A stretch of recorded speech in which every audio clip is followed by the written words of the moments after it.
Civil service അന്തിമ ഫലം പുറത്ത് ആദ്യ 100 റാങ്കുകളിൽ 7 മലയാളികൾ ഇടം പിടിച്ചു. Pavithra P 42 rank, Malavika G Nair 45 rank, Nandana G P 47 rank, Sonan Jose 54 rank, Anju 60 rank, Reenu Anna Mathew 81 rank നേടി. 33 റാങ്ക് നേടിയ ഒരു ആൽഫ്രഡ് തോമസ് ഉണ്ട്, മലയാളി തന്നെയാണെന്നാണ് കരുതുന്നത്. അതുപോലെ 95 റാങ്ക് നേടിയ ദേവിക പ്രിയദർശിനിയുണ്ട്. അപ്പോൾ മൊത്തത്തിൽ 8 പേർ, ഒരു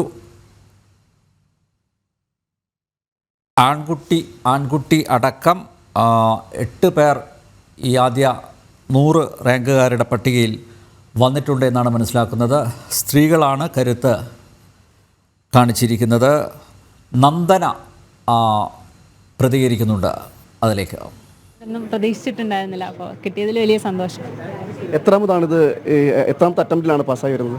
ഇതെൻ്റെ 2ാമത്തെ അറ്റംപ്റ്റാണ്. ആദ്യത്തെ അറ്റംപ്റ്റിൽ എനിക്ക് പ്രിലിംസ് ക്ലിയർ ചെയ്യാൻ പറ്റിയിരുന്നില്ല. 2ാമത്തെ അറ്റംപ്റ്റിൽ എല്ലാ സ്റ്റേജസും ഒരുമിച്ച് ക്ലിയർ ചെയ്യാൻ പറ്റിയതിൽ സന്തോഷം. എങ്ങനെ പ്രതീക്ഷിച്ചിരുന്നോ ഈ ഒരു വിജയം കരസ്ഥമാക്കുന്നത്? 50 തന്നെ എത്തുക എന്ന് പറഞ്ഞ വലിയൊരു അത്ഭുതം തന്നെയാണ്. അപ്പം അങ്ങനെ പ്രതീക്ഷിച്ചിട്ടുണ്ടായിരുന്നോ?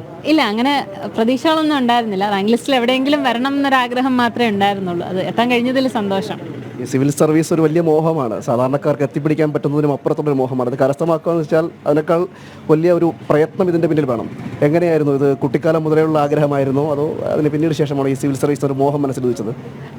അങ്ങനെ ചെറുപ്പം മുതൽ കൊണ്ടുനടക്കുന്ന ആഗ്രഹമല്ല. ആദ്യ സമയത്തൊക്കെ ഒരു ക്യൂരിയോസിറ്റി ഉണ്ടായിരുന്നു എക്സാം എന്താണെന്ന് അറിയാൻ. പിന്നീട് കോളേജൊക്കെ കഴിയുമ്പോഴാണ് കുറച്ചും കൂടെ സീരിയസ് ആയിട്ട് ഇതിലേക്ക് ഇറങ്ങാമെന്ന് തീരുമാനിക്കുന്നത്. പിന്നെ കോളേജ് കഴിഞ്ഞ് 2022 മുതലാണ് സീരിയസ് ആയിട്ട് പ്രിപ്പയർ ചെയ്യാൻ തുടങ്ങിയത്. അങ്ങനെ ഇൻസ്പയർ എന്ന നിലയിൽ ആരെങ്കിലും ഉണ്ടായിരുന്നു അതോ മാതാപിതാക്കളാണോ ഈ ഒരു വഴി തിരഞ്ഞെടുക്കാൻ പ്രേരിപ്പിച്ചത്? അതായത് സിവിൽ സർവീസ് എന്നൊരു ആഗ്രഹം മനസ്സിലേക്ക് ഉദ്ദീപിപ്പിക്കുന്നവരാണ്, അങ്ങനെ മാതാപിതാക്കളാണ്, ആരാണ്? ഇല്ല, എൻ്റെ പേരൻസ് എപ്പോഴും എനിക്കിഷ്ടമുള്ള കാര്യങ്ങൾ പഠിക്കുക, എനിക്കിഷ്ടമുള്ള ജോലി ചെയ്യുക എന്നുള്ളതിലാണ് ഫോക്കസ് ചെയ്തിരുന്നത്. അപ്പോൾ അവർ അങ്ങനെ ഒന്നിലും ഫോഴ്സ് ചെയ്തിട്ടുണ്ടായിരുന്നില്ല. എൻ്റെ ഇഷ്ടത്തിന് വന്നതാണ്, അവരതിന് സപ്പോർട്ട് ചെയ്തിരുന്നു. ഐച്ഛിക വിഷയം ഏതായിരുന്നു? എൻ്റെ ഐച്ഛിക വിഷയം മലയാളം ലിറ്ററേച്ചർ ആയിരുന്നു. ഞാൻ സരിത മാം മാഷുവേൽ സാറിൻ്റെ അടുത്ത് ജാലകം ഇൻസ്റ്റിറ്റ്യൂട്ടിലാണ് പഠിച്ചത്. ടീച്ചറിൻ്റെയും സാറിൻ്റെയും സപ്പോർട്ടും വളരെ വലുതായിരുന്നു ഈ ജേണിയിൽ. വലിയ സന്തോഷമുണ്ടല്ലോ. അച്ഛനും അമ്മയൊക്കെ എന്ത് പറഞ്ഞത് വിവരം അറിഞ്ഞതിന് ശേഷം? വലിയ സന്തോഷം, അവരും വലിയ സന്തോഷത്തിലാണ്. അവരും ഇത്രയും റാങ്ക് പ്രതീക്ഷിക്കുന്നുണ്ടായിരുന്നില്ല. വലിയ സന്തോഷം. അത് തന്നെയാണ് ആദ്യ 47 50-ൽ 47ാമത്തെ റാങ്കുകാരിയാണ് നന്ദന. എന്തായാലും വലിയ സന്തോഷത്തിലാണ് നന്ദന.